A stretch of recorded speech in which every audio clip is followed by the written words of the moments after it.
Padam listrik bergilir terus dirasakan masyarakat hingga pekan ini.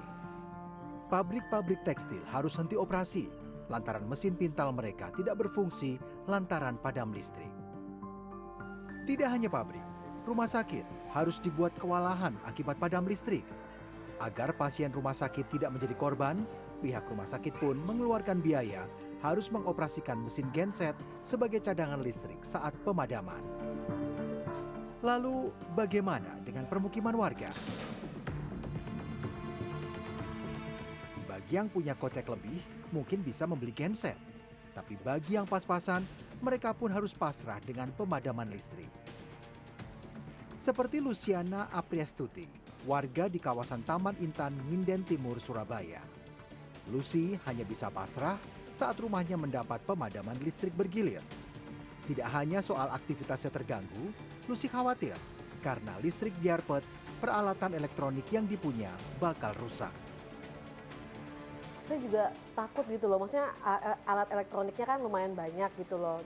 Mati, tiba-tiba nyala kan pasti ada lonjakan arus listrik ya. Saya juga khawatir sebenarnya, takut gampang rusak dan masa pakainya jadi pendek.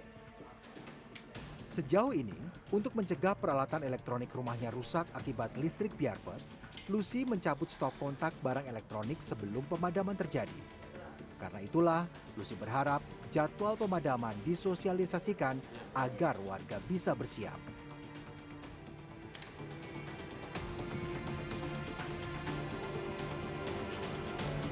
Ya, kebiasaan mencabut alat-alat listrik dari stop kontak saat terjadi pemadaman arus listrik adalah kebiasaan yang baik karena untuk menjaga performa alat elektronik di rumah Anda.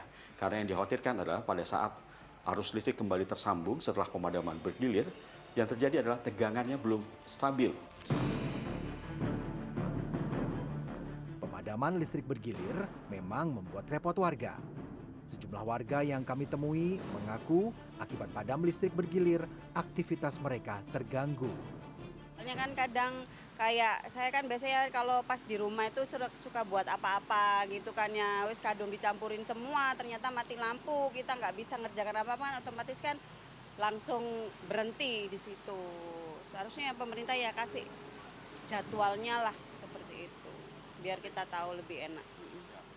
Biasanya sih awal-awal ya pasti telepon dulu ke PLN. Jadi terus kalau dikasih tahu berapa jamnya. Kalau biasanya enggak bisa diprediksi ya dicabuti. Tapi kalau bisa diprediksi biasanya yang besar-besar nggak perlu dicabuti untuk ini. Untuk biar nggak naik turunnya nggak rusak. Iya. Ya, kalau saya karena punya komputer ya, laptop. Jadi kayak laptop itu kabel-kabelnya saya cabut dulu. Karena takutnya nanti ketika tiba-tiba nyala, takutnya nanti kan langsung masuk gitu ya. Bahaya juga. Bakal merusak.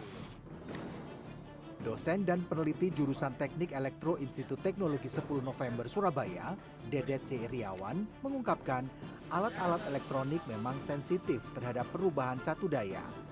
Karena itu, mencabut sambungan alat elektronik dari stop kontak merupakan langkah tepat saat terjadi pemadaman listrik. Nah, hal-hal yang mungkin perlu dipertimbangkan adalah ketika misalkan kulkas-kulkas atau peralatan yang pakai motor listrik yang belum punya inverter seperti itu, maka dia akan mati tiba-tiba, nyala tiba-tiba. Nah, ini bisa mempengaruhi istilahnya tadi. Misalkan katakanlah pertama kali dia tuh menyerap daya listrik ketika dia akan starting, itu membutuhkan arus yang besar dan akhirnya ya, dia akan menghasilkan torsi yang besar sehingga nanti bisa mengurangi lifetime dari si mekanisnya, seperti itu. Dampak listrik diarpet memang membuat masyarakat dirugikan, mulai dari aktivitas mereka terganggu hingga ancaman kerusakan barang elektronik. Masyarakat tentu bertanya, jika mereka menanggung kerugian akibat pemadaman listrik bergilir, maka kemanakah mereka menuntut ganti rugi? Alan Maulana, Ganjar Wicaksono, Surabaya, Jawa Timur.